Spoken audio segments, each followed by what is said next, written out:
He's a donor to the Tides Advocacy Group. Yeah, that's our fiscal sponsor. So they handle our HR, our back office, our operations. Great. Okay. Great. So in other words, I mean we're one of 300 organizations. Right, that they run. You are a Yes, but subset we of pay them. pay them to be a fiscal Well, sponsor. you are a subset of that organization, which he helps to fund, right? Okay. Welcome back to Unshaken Liberty. I'm Michael, and today we need to talk about what just went down in the Senate hearing. Folks, this one is unbelievable. We had a witness, Mr. Jackson, who used to work directly in the Biden White House on so-called gun violence prevention, and the mask completely slipped. Thanks to all the witnesses for being here. Ms. Cook, I want to say thank you especially to you. Thank you for being here. Thank you for telling your story. And I'm sorry for what you and your family have had to endure. And it's powerful to have you here today. Thank you very much. I want to talk about some of these policies that have gotten to where we are today. Mr. Jackson, if I could just start with you.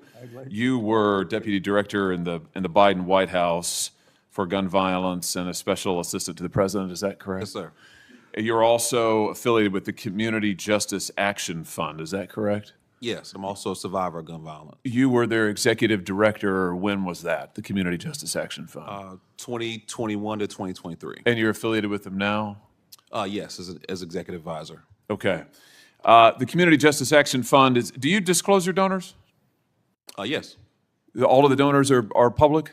Yes. You're funded by the Tides Advocacy Group, among others? They're a fiscal sponsor. This is, right, They that would be handle a our donor. HR. Yeah, This is a George Soros funded group?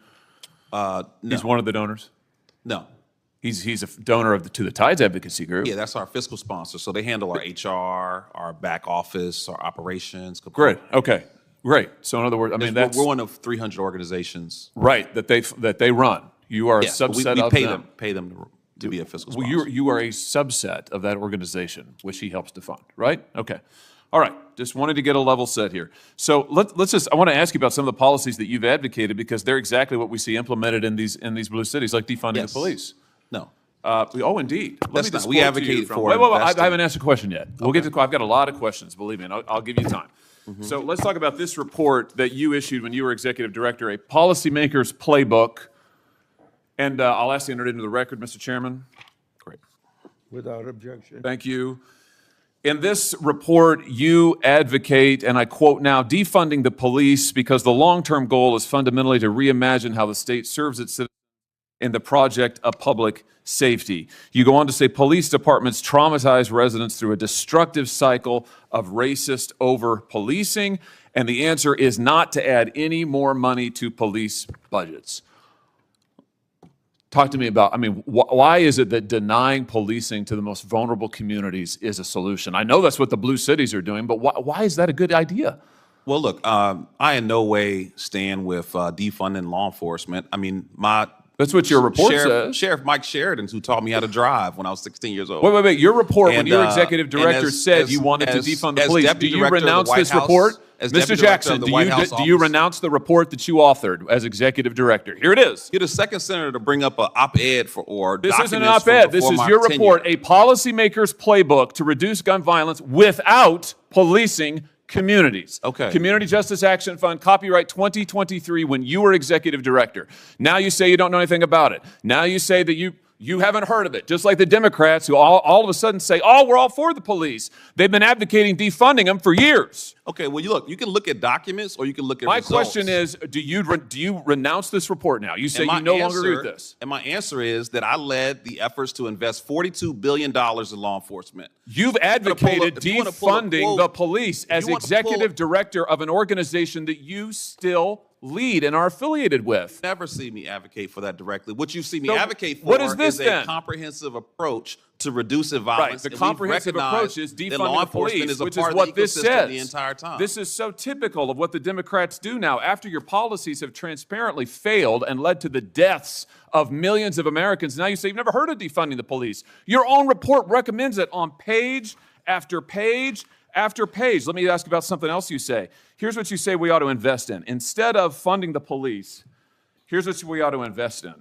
We need to invest in programs that acknowledge the need for safe space initiatives Yes. led by lesbian, gay, bisexual, two-spirit, trans, and gender nonconforming people. What's two-spirit? Well, look, I don't know exactly. You guys are pulling some interesting quotes. This here. is from your report. If you look at the report, the focus is on investing in violence intervention, outreach workers. What is you victim say? services. You say that you shouldn't invest in the police, but we ought to invest in two-spirit community programs that acknowledge two-spirit. Look, we are not going to What discriminate is that? We're not going to discriminate against any nonprofit that What wants is to a help us two-spirit? prevent violence. What is two-spirit? You say don't fund the police, but do fund programs that create safe spaces for two-spirit people. What is? I just want to know. I don't know what that is. I have no idea what that is. Well, I honestly, I'm not completely aware of the language or the You wrote spirit the of how that was report? written. But what I'm telling you is that what is a two-spirit individual? I mean, really, this is your policymaker's playbook. You are the witness called by the Democrats on this committee, so I assume you reflect their views. Well, you don't want to fund the police. You want to fund safe spaces for two-spirit individuals.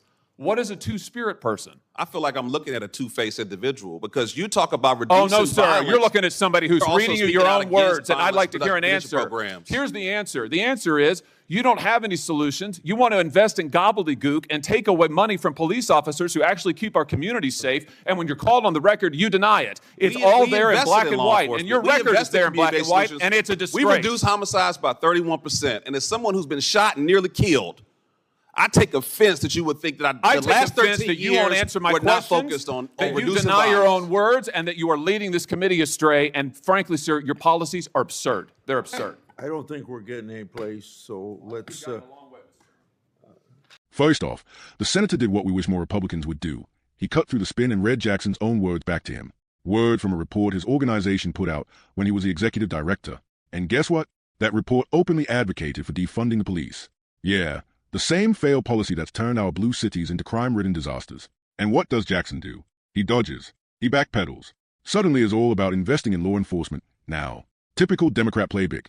Spend years pushing to weaken police, watch crime skyrocket, and then pretend like they were never for defunding in the first place. Folks, we're not buying it. But it gets worse. This report didn't just stop at defunding police. It also called for taxpayer dollars to go to safe spaces for two-spirit programs. Now, I don't know about you, but when the senator asked him what two-spirit even means, Jackson couldn't even answer. He's sitting there pushing policies he doesn't even understand. That tells you everything you need to know. And here's the bigger point.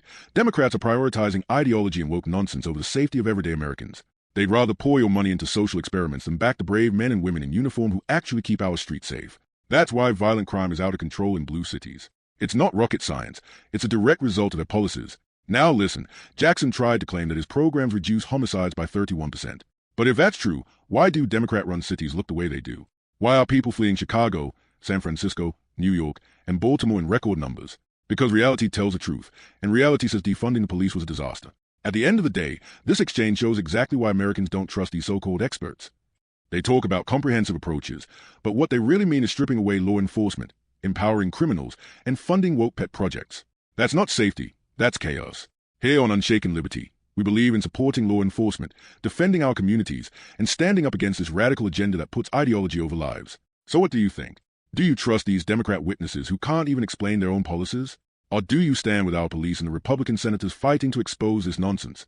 Let me know down in the comments. I read them all. And don't forget, like this video, share it with a friend, and subscribe to Unshaken Liberty so we can keep speaking the truth, no matter how uncomfortable it makes the left. This is Michael, reminding you, liberty cannot be shaken if we're willing to fight for it.